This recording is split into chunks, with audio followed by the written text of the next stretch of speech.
A series of newly published books are detailing the lengths to which former President Biden's inner circle allegedly went to shield U-Haul, the American people, from his decline. And now Jake Tapper, who wrote one of those books, says he believes the apparent cover-up of Biden's mental decline may go down as bigger than, wait for it, Watergate. It is a scandal. Yes. It is without question, and maybe even worse than Watergate in some ways. Right.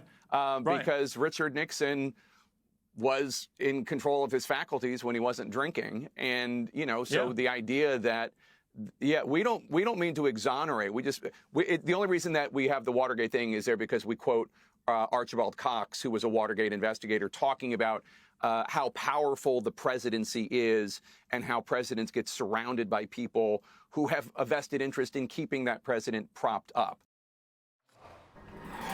Emily, here's why I agree this could be worse than Watergate. I've been pulling out the policy implications of Biden's decision-making.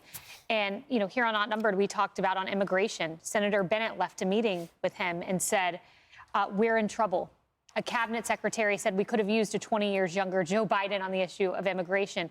You had Senator Warner leaving a phone call with him after releasing 11 detainees from Guantanamo and saying clearly he was not up to speed and wondered if it was connected to his age.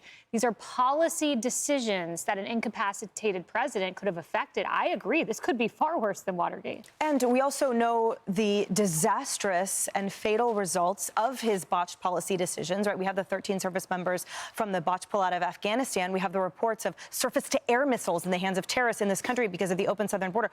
There's not enough time in the hour to list the known policy consequences and the unknown but predictable consequences based on that. So, yes, I agree with Jake Tapper that, of course, it's worse than Watergate because we all had to suffocate under it for 4 years. But what I argue, however, is that I don't want to have to pay for something in a form of a book that should have been free to all of us, not just a year and a half ago, as a late-night host said, but 4 years ago. Fox News was calling into question using our powers of observation and the intellectual curiosity of journalism to question the competency this whole time. So I personally have such a poor taste in my mouth of this media tour that Jake and Alex are enjoying right now when Jake himself was one of the largest proponents of that cover-up. There's no them and us. So I'm not quite sure why we continue to swallow and accept writ large what this person has to say and wait for it coming out soon, page 67, when I lived it and when people didn't live it because they died under that president. And 86% of the American people thought President Biden was too old to run again. So the American people saw it. Harris, I want to play this soundbite. This is Alex Thompson this weekend on Fox News. In the book, you quote a longtime Biden aide basically admitting he shouldn't be running again. They said to you on page 85, he just had to win, and then he could disappear for 4 years. He'd only have to show proof of life every once in a while. His aides could pick up the slack. Who would have been running the White House in a second Biden term? Well, this person went on to say that when you're voting for a president, you're voting for the aides around him. But these aides were not even Senate-confirmed aides. These are White House aides. These were unelected people. And one of the things that really, I think, comes out in our reporting here is that if you believe, and I think a lot of these people do sincerely believe that Donald Trump was and is an existential threat to democracy, you can rationalize anything, including sometimes doing undemocratic things, which I think is what this person is talking about.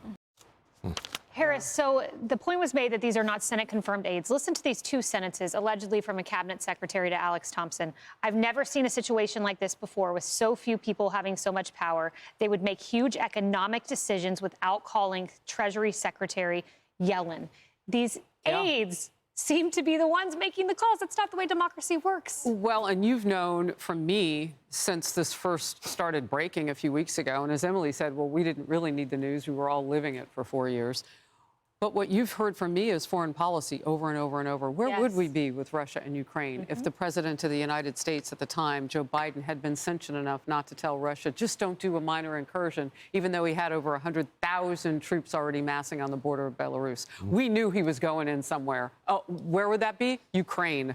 But I took a look at the Politburo, which is what they call the group of five, right? Anita Dunn, Ron Klain, Mike Donnellan, Jeff Zients, Steve Ricchetti. And I actually looked at their resumes. I don't see foreign policy on here. And sure, Jeff Zients has been there. He had a background in health and economics. Mike Donilon, senior advisor to Biden, they've seen some things, but they didn't get into the goo, if you will, to make a better decision about pulling out of Afghanistan the way that Biden did. And did they contact others? I don't know if they were listening to those generals or not, but their resumes would indicate that wouldn't have been their specialty. So I don't know if you wanted the Politburo, nicknamed the Five, Anita Dunn, so on and so forth, to have made those types of decisions anyway. I want us to learn more about this. I can't wait for Republicans in Congress to do more than say we might issue some subpoenas. They got to do it now. We need to know what we're up against because of what he left behind. So what do we do with this information and how do we move the country forward? I spoke with John Yoo Friday. He had some ideas, and he said this is not about revenge or retribution. Listen to this. We've got two special counsels. One is you could have one created by Congress. Congress can just put someone in charge of their own investigation, like you mentioned, Watergate, Iran-Contra, January 6th. Or the Justice Department can trigger those regulations that you mentioned earlier. That would be up to Attorney General Pam Bondi. She could just appoint Robert Hur special counsel, just like he was before. In fact, you could almost say he has unfinished business. It's not to settle scores. It's not to get at Biden for the things he did that were wrong. It's to fix the presidency going forward. I don't think the founders who put all this power in the presidency, I don't think they ever anticipated you would have someone who really just became mentally incompetent while they were in the job. This is key, Paul. The 25th Amendment was put in place in 1967. A majority of the cabinet can remove the president. That didn't work. It didn't work. We need to have a real discussion about how we make sure this never happens again. All right, two quick points I'd like to say. First of all, the situation here relative to this Jake Tapper book, right? We had initially Watergate, then we had Bidengate, which is what we get. This is Tappergate. And the idea being that we're supposed to just take our eyes off of what really happened. And the bright shiny here, he's triangulating against what he did. It's all about the book now. It's all about him. It's all about his bank account. And we're supposed to ignore the fact that he, along with the rest of the media, are the culprits here. Number two, if Donald Trump could be convicted, he's a convicted felon. That's the point they wanted. If he could get convicted of 34 felonies, if that could be, paying off Stormy Daniels could be characterized as election interference, then what was this? Exactly. All right, in 2020, they kept him in the basement, calling a lit at 11 o'clock. You need hearings, as you're saying. I'd like that to see that to be the backdrop of summer. As we're all going to barbecues, doing what we do in summer. In the background, you know, Wimbledon's on, baseball's on, you're not really paying attention. That should be the backdrop of summer 2025. Hearings about what went on, because we need to know. You know, Cheryl, I also asked Michael LaRosa, who was Jill Biden's press secretary, how big this group was. He told me 6 or 7.